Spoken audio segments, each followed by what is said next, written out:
오늘 본문을 보면 하나님께서 예루살렘을 정결케 하시는 그런 장면이 기록이 되어 있습니다. 정결이 중요한 줄로 믿습니다. 정결이 왜 중요합니까? 정결이 중요한 것은 하나님께서 정결하신 분이시기 때문에 그렇습니다. 하나님 정결하신 분이시기 때문에 그 하나님 계신 천국에는 정결케 된 사람만 들어갈 수 있죠. 그래서 정결함이 그 어떤 것보다도 중요한 것입니다.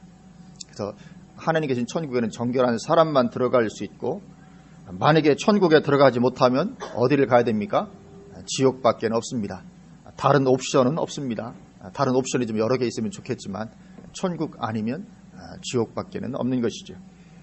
그래서 누가복음 16장 부자와 나사로 비유해서 이 부자를 보면, 부자는 신앙생활을 한다고 하기는 했습니다. 그는 유대인이었기 때문에 신앙생활을 한다고 하기는 했지만 천국이나 지옥에는 별 관심을 두지 않았습니다.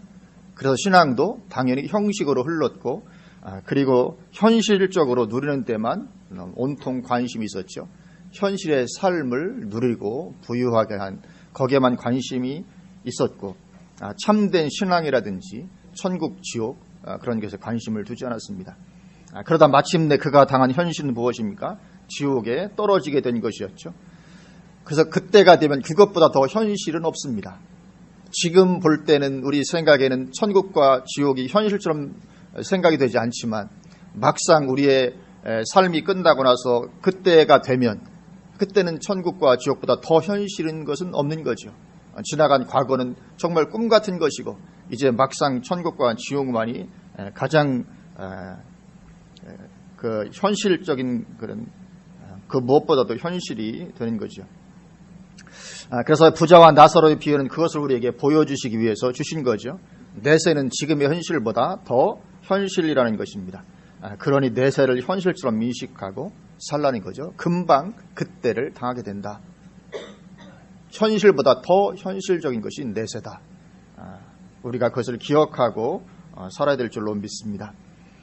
그래서 하나님 계신 그 천국에 가기 위해서 정결함이 그 무엇보다도 필수적인데, 이 정결함의 반대편에 서 있는 것이 무엇이겠습니까? 그건 죄라고 하는 것입니다.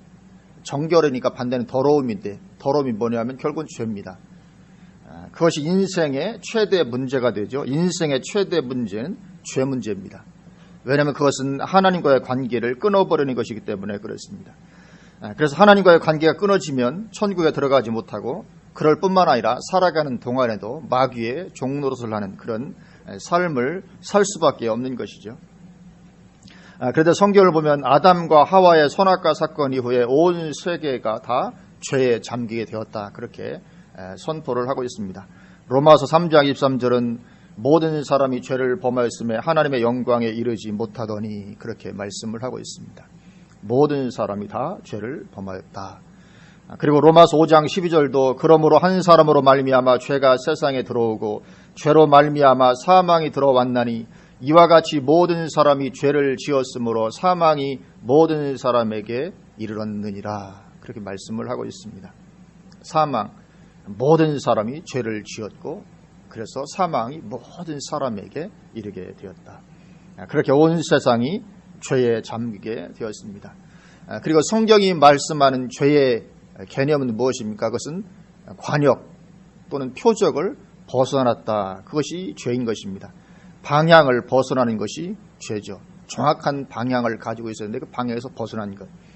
하나님은 이 구약 이스라엘 백성들에게 율법을 주셨죠. 율법은 하나님의 방향을 담고 있는 것입니다. 그래서 만약에 누군가 율법을 벗어나지 않고 산다면 그 사람은 죄로 책잡히지 않게 됩니다. 당연히 천국에도 들어갈 수 있죠. 율법은 하나님의 방향을 제시하는 것이고, 만약에 방향을 벗어나지 않는다면 그건 죄가 아닌 것이죠. 방향을 벗어난 것이기 때문에. 그래서 누군가 율법을 벗어나지 않고 산다면 그 사람은 죄로 책잡히지 않게 되고 천국에 들어갈 수 있게 됩니다. 그런데 그렇게 사는 것이 불가능하다는 것을 이스라엘의 역사를 통해서 하나님은 우리에게 보여주신 것입니다. 율법을 지켜서 구원 얻을 수는 없고 율법으로는 죄를 깨달을 뿐이다. 로마서 3장 20절에 그러므로 율법의 행위로 그의 앞에 의롭다 하심을 얻을 육체가 없나니 율법으로는 죄를 깨달음이니라, 그렇게 말씀하십니다. 그래서 율법을 받은 이스라엘은 결국 실패로 그 역사를 마감하게 됩니다. 어쩔 수 없죠. 율법으로 승리할 수는 없습니다. 그리고 이제 이스라엘이 이렇게 실패로 역사를 마감하게 되었기 때문에 새로운 길이 열려야만 됩니다. 만약에 새로운 길이 열리지 않으면 인류에게는 아무런 소망이 없는 거죠. 도무지 죄 문제를 해결할 길이 없기 때문에 그렇습니다. 그래서 그런 인류에게 하나님께서 죄 씻음과 구원의 길을 열어주시죠.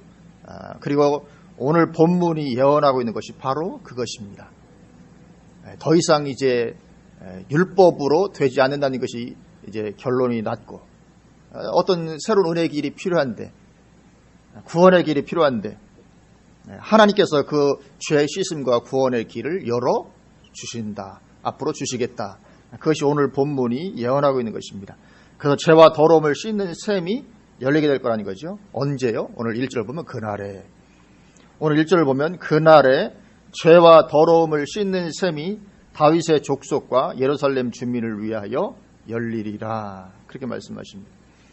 그날에, 우리가 성경을 보다가 그날에 이런 표현을 보게 되면 이 마지막 때에 대한 어떤 전형적인 종말론적인 표현이 그날에라는 표현입니다. 물론 성경에서 이 종말이라는 것은 예수님의 초림 때부터 재림 때까지 다 일반적으로 지칭을 합니다.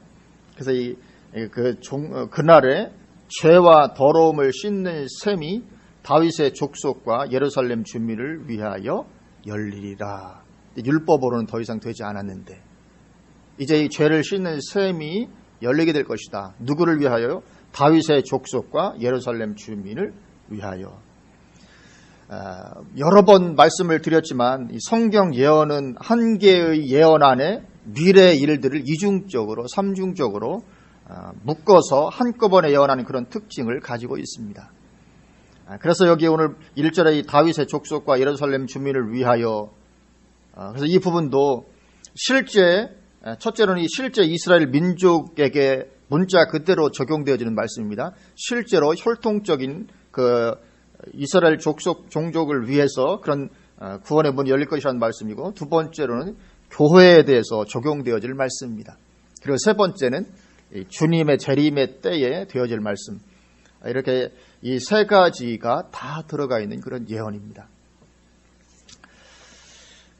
그래서 이 죄와 더러움을 씻는 셈이 열릴 것이라 그렇게 말씀하는데, 이 죄와 더러움을 씻는 이 셈은 구약의 율법과는 다른 것이죠. 물론 구약 율법도 다 지키게 된다면 죄와 더러움을 씻게 됩니다.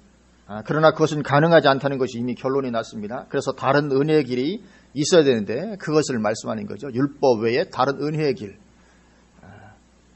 죄와 더러움을 씻을 수 있는 그 은혜의 길.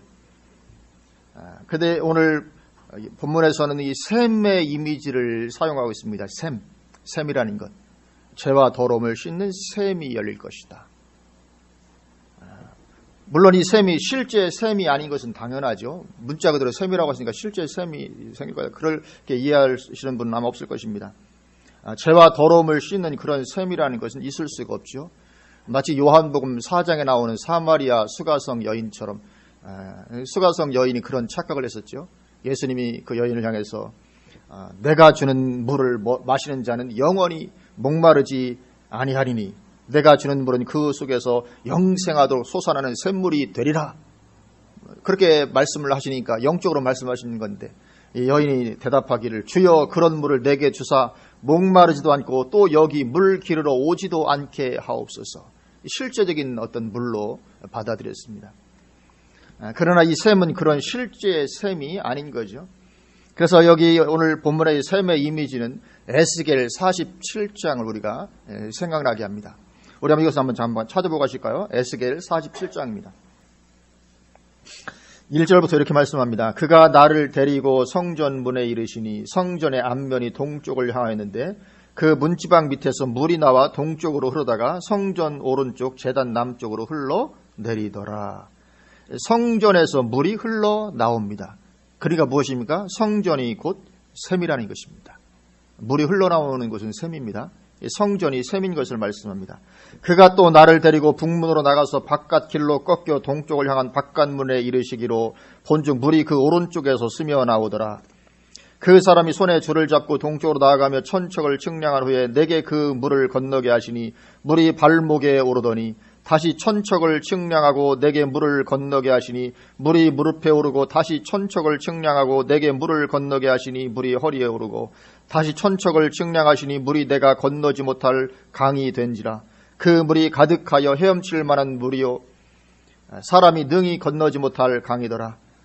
그가 내게 이르시되 인자야 네가 이것을 보았느냐 하시고 나를 인도하여 강가로 돌아가게 하시기로 내가 돌아가니 강 좌우편에 나무가 심이 많더라. 그가 내게 이르시되 이 물이 동쪽으로 향하여 흘러 아라바로 내려가서 바다에 이르리니 이 흘러내리는 물로 그 바다의 물이 되살아 나리라. 성전에서 물이 흘러나기 시작하는데 흘러나서 이제 강이 되는데 이 성전부터 시작된 성전이 셈인데 성전에 시작된 물이 흘러 들어가니까 되살아나는 역사가 있게 되죠.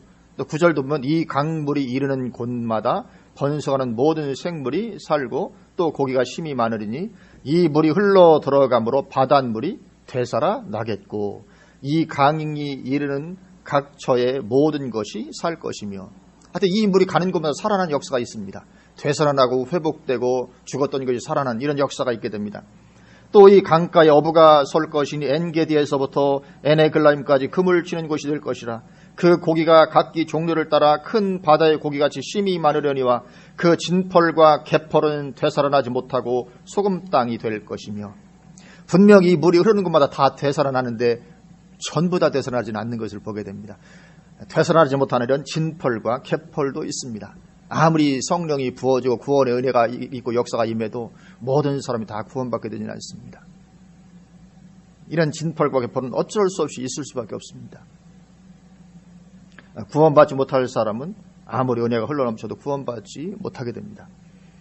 강 좌우 가에는 각종 먹을 과실나무가 자라서 그 잎이 시들지 아니하며 열매가 끊이지 아니하고 달마다 새 열매를 맺으리니 그 물이 성소를 통하여 나옴이라. 어디를 통해서 나옵니까? 성소를 통하여 나온다. 결국은 성전이 성소가 셈인 것입니다. 그래서 이 성전에서 물이 흘러가는 곳마다 죽었던 것들이 살아나게 되는데 그래서 이 성전은 죄와 더러움을 씻는 셈인 것입니다. 성전이 곧 죄와 더러움을 씻는 셈입니다. 그런데 예수님 당신의 몸이 성전이라고 말씀하셨죠. 요한복음 2장을 보면 예수께서 대답하여 이르시되 너희가 이 성전을 헐라 내가 사흘 동안에 일으키리라. 유대인들이 이르되 이 성전은 46년 동안에 지었거늘 네가 3일 동안에 일으키겠느냐 하더라. 그러나 예수는 성전된 자기 육체를 가리켜 말씀하신 것이라. 성전이 곧 뭐라고요? 예수님 당신께서 성전이시다. 그렇게 선포하십니다. 그러니까 에스겔 41장에 샘이 흘러나는 성전은 바로 예수님인 것입니다. 에스겔 47장의 성전이 바로 예수님을 상징하는 것입니다. 예수님이 성전이 있기 때문이죠. 그래서 예수님께서 바로 죄와 더러움을 씻는 셈이라는 것입니다. 예수님이 죄와 더러움을 씻는 셈입니다.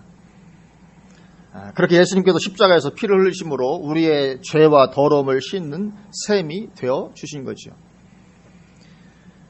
그리고 예수님은 또 요한복음 7장을 보면 요한복음 7장에서 나를 믿는 자는 성경의 이름과 같이 그 배에서 생수의 강이 흘러나오리라 그렇게 말씀하십니다. 나를 믿는 자는 그 배에서 생수의 강이 흘러나오게 될 것이다. 결국 뭡니까? 배 안에 샘이 있게 된다는 거죠. 그리고 그것은 바로 성령이라고 말씀하십니다. 요한복음 7장 39절 이는 그를 믿는 자들이 받을 성령을 가리켜 말씀하신 것이라.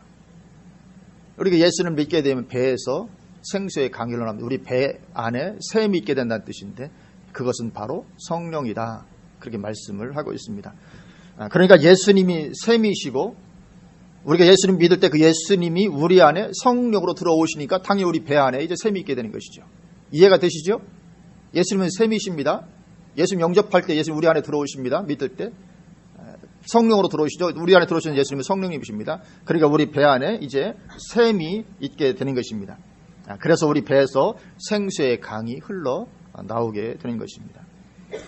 그렇게 예수님은 십자가에서 피 흘리사 속죄의 길을 여셨습니다. 그리고 하나님께서 성령으로 나에게 역사해 주시면 나는 회개의 자리로 나아가서 다른 말로서 이 방향을 바꾸는 방향을 바꾸는 자리로 나아가서 죄와 더러움을 씻게 되는 것입니다. 반드시 죄와 더러움 그렇게 우리가 씻는 자리에 이르러야 될 줄로 믿습니다. 반드시 예수님 믿고 예수님을 우리 안에 모셔드리고 우리 안에서 이 생수의 강이 흘러나는 이런 가운데 우리가 나아가고 들어가야 됩니다. 구원의 역사를 우리가 누려야 되는 것이죠. 그래서 요한 1서에서도 말씀하시기를 증언하는 이가 셋이니 성령과 물과 피라 또한 이 셋은 합하여 하나이니라 그렇게 말씀하십니다.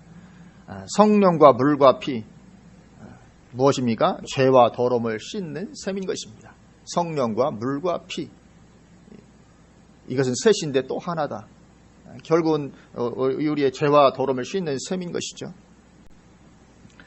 그래서 우리는 구원받고 천국에 들어가기 위해서는 반드시 죄와 더러움을 씻는 셈을 통과해야만 하는 것입니다. 이 셈을 통과하지 않으면 천국에 우리는 들어갈 수가 없습니다. 그래서 하나님께서 이스라엘 백성들을 애굽에서 건져내실 때에도 홍해를 건너게 하시는 것입니다. 구약에는 아무런 언급이 없지만 우리가 신약 고린도서를 보면 이 홍해 사건을 해석하기를 그들은 침례를 받은 것이었다. 혹은 세례를 받은 것이었다. 그렇게 말씀을 하고 있습니다. 그리고 이제 광야 생활 40년 후에 이제 가나안 땅에 들어갈 때도 그때는 이미 출애굽 세대는 죽었습니다. 그죠? 20세 이상으로 다 죽었으니까 애굽에서 나올 때 홍해에서 침례를 받은 사람들은 다 죽었습니다. 이 새로운 세대가 광야에서 태어나고 그들이 가나안 땅에 들어가야 됩니다. 그러니까 그들도 역시 가나안에 들어가려면 반드시 죄와 더러움을 씻어야만 됩니다. 그죠? 그래서 그들이 반드시 요단강을 건너야만 하는 것입니다. 그래서 하나님께서 의도적으로 요단강을 건너게 하십니다. 요단강이 큰 강이 아닙니다. 저는 가보지 않았지만 아마 우리 무심천보다 크지 않을 거요. 맞지 않는가? 예. 거기 물 없이도 얼마든지 건널 때가 많다고 하거든요. 근데 의도적으로 물이 가장 범람해서 철랑창 살 때 가장 1년 중에 물이 가장 많을 때 그래야 그때 열고 가야 이제 침례받는 사건이 되기 때문에 그래서 의도적으로 하나님께서 그렇게 그 요단강을 건너서 가나안을 들어가게 하십니다. 그래서 요단강을 건너는 것은 홍해 사건의 재현입니다. 이건 있어도 되고 없어도 되는 것이 아니라 반드시 요단강을 가르고 지나가야만 되는 것이죠. 왜냐하면 죄와 더러움을 씻는 어떤 상징적인 것이기 때문에 그렇습니다. 그래서 구약 시대이기 때문에 흐릿한 그림자로서 그렇게 보여주신 거죠. 그래서 오늘 본문 1절 죄와 더러움을 씻는 셈이 열린다는 것은 이 교회 시대의 시작을 첫 번째로는 말씀하는 것이죠. 교회 시대는 죄와 더러움을 씻는 셈이 열림으로 말미암아 교회 시대가 시작이 됐잖아요. 구약이 마감되고 구약 시대가. 그리고 두 번째 한편으로는 이제 문자 그대로 마지막 때 이스라엘 민족에게 구원의 문이 열리게 될 것도 예언하는 말씀입니다. 왜냐하면 이제 실제적으로 이스라엘 민족은 꺾이게 됐으니까 이방인의 구원을 위해서 하나님께서 꺾으십니다. 꺾이게 되고 이제 이방인의 충만수가 차면 이스라엘은 회복될 것인데 그때 그들을 향해서 이런 죄와 더러움을 씻는 셈이 열리게 됩니다.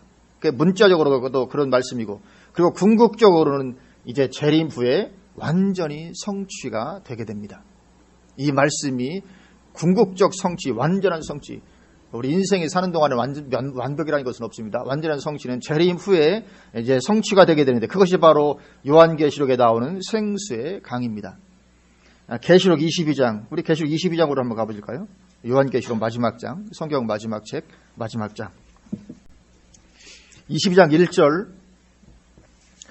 또 그가 수정같이 맑은 생명수의 강을 내게 보이니 하나님과 및 어린 양의 보좌로부터 나와서 역시 샘물이 흘러나옵니다. 그죠? 어디로부터요? 하나님과 및 어린 양의 보좌로부터 물이 흘러나옵니다. 결국 다 연결되는 것입니다. 에스겔 47장과 스가랴 13장과 그리고 예수님 말씀하신 그 요한복음 7장과 그리고 요한계시록 22장 이것이 다 같이 연결되는 것입니다. 다 같은 것을 말씀하는 것입니다.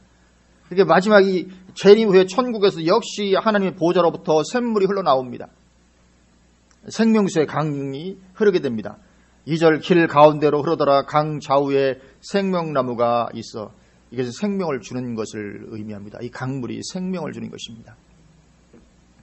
12가지 열매를 맺되 달마다 그 열매를 맺고 그 나무 잎사귀 들은 만국을 치료하기 위하여 있더라. 그렇게 천국에 들어가게 된 사람은 영생하게 되는 것이죠. 영생하게 되는 것입니다. 왜냐하면 죄와 더러움을 씻었고 이 생명수 강이 있기 때문에 영생하는 것을 그렇게 묘사를 하고 있는 것입니다. 이런 은혜가 우리에게 있는 줄로 믿습니다. 예수 믿는 것이 얼마나 큰 은혜요 놀라운 축복인지 모릅니다. 우리가 예수님 안에서 절대로 떠나가면 안 될 줄로 믿습니다. 우리 다시 본문으로 돌아오셔서 스가랴 13장 다리 뜻이 들어오셔서 그래서 우리가 이 죄와 더러움을 씻어야 되는데 이 죄를 가져온 장본인은 마귀죠. 죄를 가져온 장본인은 마귀입니다. 그래서 하나님은 오늘 본문 1절 죄와 더러움을 씻는 샘을 여시면서 그와 함께 마귀적인 것들을 다 제거해 주십니다. 그게 오늘 본문 이제 2절부터 마지막 6절까지 그 부분입니다. 하나님께서 마귀적인 것 다 제거하십니다. 2절 보면 만군의 여호와가 말하노라 그날이 언제입니까? 1절이죠. 샘물이 열리는 그날에 내가 우상의 이름을 이 땅에서 끊어서 기억도 되지 못하게 할 것이며 거짓 선지자와 더러운 귀신을 이 땅에서 떠나게 할 것이라. 완전히 우상들을 멸하십니다. 구약 이스라엘은 무수한 우상을 섬겼습니다. 바알부터 아세라부터 시작해서 수십 종류의 우상을 섬겼습니다. 그런데 죄와 더러움을 씻는 샘이 열리면서 그러한 우상들이 다 멸해지게 되는 것이죠. 멸하십니다. 물론 완벽하게 멸해지는 것은 아닙니다. 인생이 사는 동안 완벽은 없습니다. 완벽은 재림 후에나 있게 됩니다. 완벽한 정도는 아니지만 어쨌든지 이런 우상들을 하나님께서 멸하십니다. 그래서 우리가 성경을 보면 교회가 세워지면서 사도행전을 보면 교회는 거룩하고 깨끗했습니다. 사도행전의 교회를 보면 얼마나 구약과 다른지, 구약 이스라엘이 멸망할 때 얼마나 다른지, 얼마나 그 초대교회가 거룩하고 깨끗했는지 모릅니다. 우상이 들어설 틈이 없을 정도가 되었죠. 물론 시간이 지나면서 다시 무뎌지긴 했지만 교회가 시작될 때 초대교회 시절 굉장히 거룩하고 깨끗한 우상이 멸해진 그런 모습들을 보게 됩니다. 그래서 이 골로새서 말씀처럼 탐심은 곧 우상숭배니라고 말씀하는 것처럼 탐심도 우상숭배인데 우리가 사도행전을 보면 아나니아와 삽비라 사건을 통해서 보듯이 그러한 우상도 하나님께서 멸해버리십니다. 아나니아와 삽비라 사건. 우리 학생들 잘 모를 텐데 나중에 아나니아와 삽비라 한번 찾아봐요. 설명해 줄 시간 없으니까. 이 아나니아와 삽비라 사건을 통해서도 보듯이 하나님께서 이 우상을 멸하시는 것입니다. 그러니까 아나니아와 삽비라 사건은 오늘 본문 2절 말씀의 성취인 것입니다. 오늘 본문은 2절 우상을 다 제거했다. 그 말씀의 성취가 사도행전에서 그렇게 아나니아와 삽비라 사건을 통해서도 드러나는 것이고 또 돈에 마음을 두었던 마술사 시몬도 설 자리가 없어지게 됩니다. 사도행전 8장에 마술사 시몬 돈을 너무너무 좋아했었는데 설 자리가 없어집니다. 그래서 성례 은사도 돈 주고 막 살려고. 왜냐면 그것만 있으면 엄청날 것 같으니까 내가 돈 많이 줄 테니까 나한테 파시오. 그러나 설 자리가 없어지게 됩니다. 그리고 자기 것을 도무지 자기 것이라 하는 자가 없게 되었다. 그렇게 말씀합니다. 완전히 탐심우상을 제거해 주신 모습입니다. 오늘 본문 말씀의 성취인 것입니다. 오늘 본문을 그렇게 말씀하셨기 때문에 죄와 더러움을 씻는 샘이 열릴 때 이런 우상도 멸하실 것을 말씀하셨기 때문에 그렇게 신약 교회가 시작되면서 그런 우상들 완전히 멸하시는 일을 하나님께서 해주시게 됩니다. 초대교회가 엄청 거룩하고 정결하게 되는 것을 보게 됩니다. 그리고 오늘 본문 2절에서 6절을 보면 특별히 거짓 선지자의 큰 비중을 할애하고 있습니다. 가장 많은 비중을 거짓 선지자에 할애하고 있거든요. 왜냐하면 그들이 미치는 영향이 그만큼 크기 때문에 그렇습니다. 그래서 예수님도 마지막 때에 거짓 선지자의 미혹을 주의할 것을 가장 중점적으로 당부를 하셨었죠.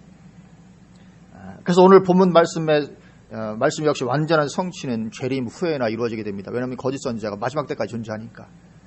주님께서 이 거짓 선지자를 없애 주시지만 완전하게 없어지는 것은 재림 후에나 완전히 없어지게 됩니다. 그래서 오늘 본문도 그렇게 거짓 선지자를 가장 많은 비중을 두어서 다루고 있는 것처럼 우리는 이런 거짓된 가르침, 분별에서 피할 수 있는 영적 분별력을 우리가 반드시 가져야 될 줄로 믿습니다. 그래서 우리는 성경 말씀 깊이 알아야 되고 하나님 중심적인 삶의 자세를 반드시 가지고 있어야 됩니다. 그렇지 못하고 대강 신앙생활을 하다가는 거짓 가르침에 다 넘어가게 되고 맙니다. 틀림없습니다. 성경 말씀 깊이 알지 못하고 대강 신앙생활을 하는 가운데 거짓 선지자가 와서 다른 가르침을 주면 분별하는 것이 가능하지 않습니다. 다 넘어가게 됩니다. 그래서 하나님은 이 죄와 더러움을 씻는 셈을 여시면서 거짓 선지자, 다른 말로 하면 빗나간 메시지 전하는 자입니다. 거짓 선지자는 빗나간 메시지 전하는 자 몰아내는 것에 가장 역점을 두십니다. 그리고 사실 우리가 또 성경을 볼 때 구약 이스라엘이 계속 빗나가다 망한 것도 사실 거짓 선지자의 빗나간 메시지를 따라갔기 때문에 그들이 망했습니다. 참된 선지자의 메시지를 따라갔으면 좋았을 건데 그렇지 않아요. 거짓 선지자의 메시지를 따라갔기 때문에 그들이 망했거든요. 그래서 하나님께서 거짓 선지자를 다 몰아내십니다.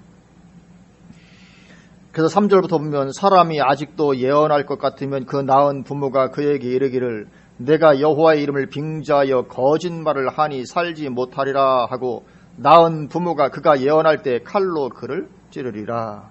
그러니까 여기 예언은 거짓 예언인 거죠. 참된 예언이 아닙니다. 거짓된 예언을 하니까 부모가 그를 칼로 찌르는, 이것은 신명기 13장 6절에서 9절을 말씀을 그대로 적용한 것입니다. 신명기 13장 6절에서 9절을 보면 내 어머니의 아들 곧 내 형제나 내 자녀나 내 품의 아내나, 그러니까 모든 가족들을 가리킵니다. 너와 생명을 함께하는 친구가 가만히 너를 꾀어 이르기를 너와 내 조상들이 알지 못하던 다른 신들 곧 내 사방을 둘러싸고 있는 민족 혹 내게서 가깝든지 내게서 멀든지 땅 이 끝에서 저 끝까지에 있는 민족의 신들을 우리가 가서 섬기자 할지라도 너는 그들을 따르지 말며 듣지 말며 긍휼히 여기지 말며 애석히 여기지 말며 덮어 숨기지 말고 너는 용서 없이 그를 죽이되 죽일 때 내가 먼저 그에게 손을 대고 후에 뭇 백성이 손을 대라. 거짓된 가르침을 전파하는 사람을 하나님 이렇게 미워하십니다. 죽이라고 말씀합니다. 심지어 가족이라 할지라도 죽이라 그렇게 말씀하십니다. 물론 신약 시대니까 실제적으로 그렇게 하지는 않겠죠. 당연히 그렇게 하진 않을 것이고 그만큼 거짓된 가르침을 전파하는 자를 미워하고 그래서 그들이 설 자리가 없이 되게 할 거라는 것입니다. 죄와 더러움을 씻는 셈이 열린 시대가 되면 하나님께서 이 거짓된 예언 선포하고 잘못된 가르침을 전파하는 자 그들이 설 자리가 없도록 하게 하실 것이다. 그렇게 말씀하는 것입니다. 그래서 예수님 당시에 거짓 선지자에 속했던 이 바리새인들 서기관들을 그렇게 호되게 질책하셨던 것입니다. 거짓 선지자는 뭐냐면 다른 가르침을 전파하는 게 거짓 선지자입니다. 구약계도 그렇고 신약계도 그렇고. 그래서 이 바리새인들 서기관들을 주님께서 그렇게 호되게 질책하셨고,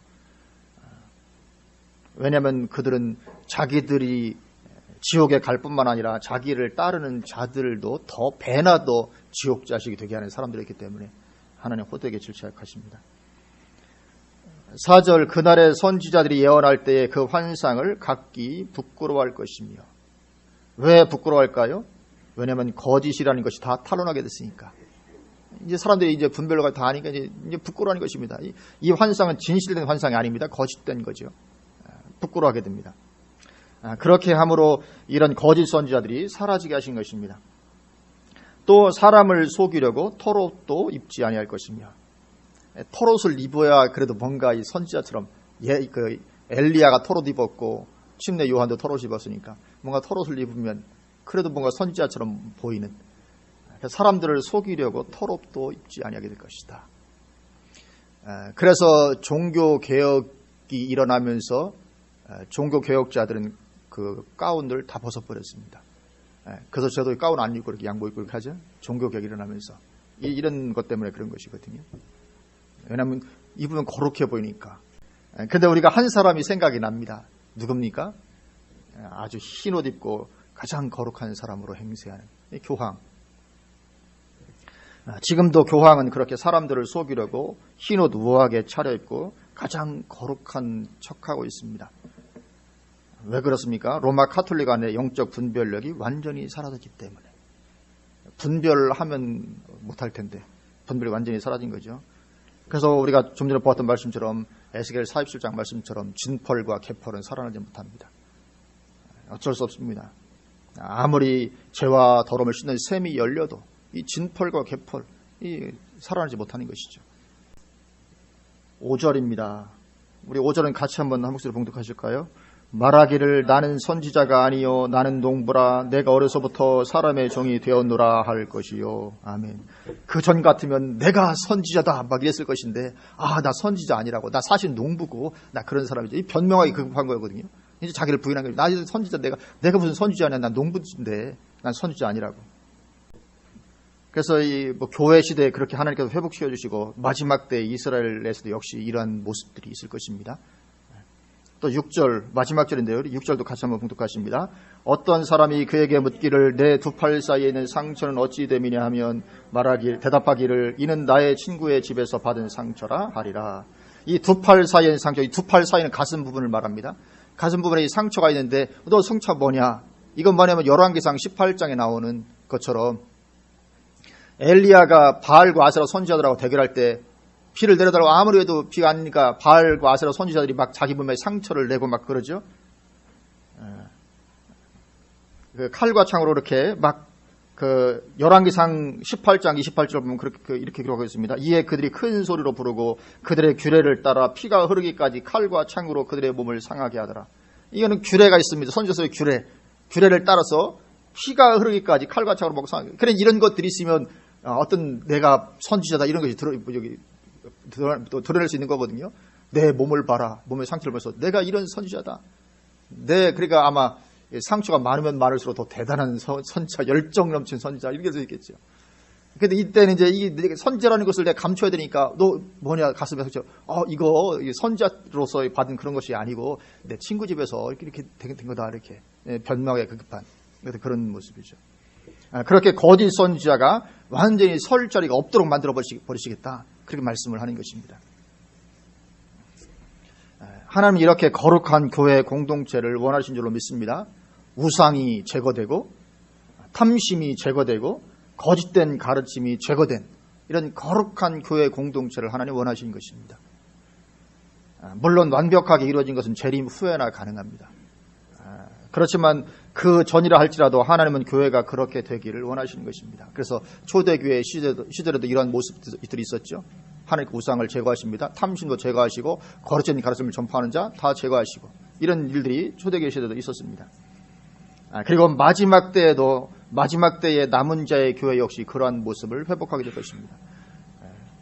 마지막 때 교회라고 해서 다 그렇게 들어가는 것은 아닌데 진펄과 괴펄은 있는 것이기 때문에 마지막 때의 남은 자의 교회도 하나님께서 그렇게 회복시켜 주시는 거죠. 온전히 거룩하고 정결한 공동체로 하나님께서 회복을 시켜 주십니다. 우리는 반드시 죄와 더러움을 씻어야 될 줄로 믿습니다. 반드시 씻어야 우리가 구원받고 하나님의 은혜를 누리고 마귀의 괴계에서 벗어날 수가 있게 됩니다. 그리고 죄와 더러움을 씻는 것은 오직 예수의 피와 성령의 역사밖에 없는 거죠. 그래서 우리도 모든 우상 끊어버리고 오직 예수, 오직 성령, 오직 말씀밖에 없는 줄로 믿습니다. 그 안에서 날마다 충만한 은혜를 누려가시는 저 여러분 되시기를 주님의 이름으로 축원을 드립니다. 아멘. 기도하시겠습니다.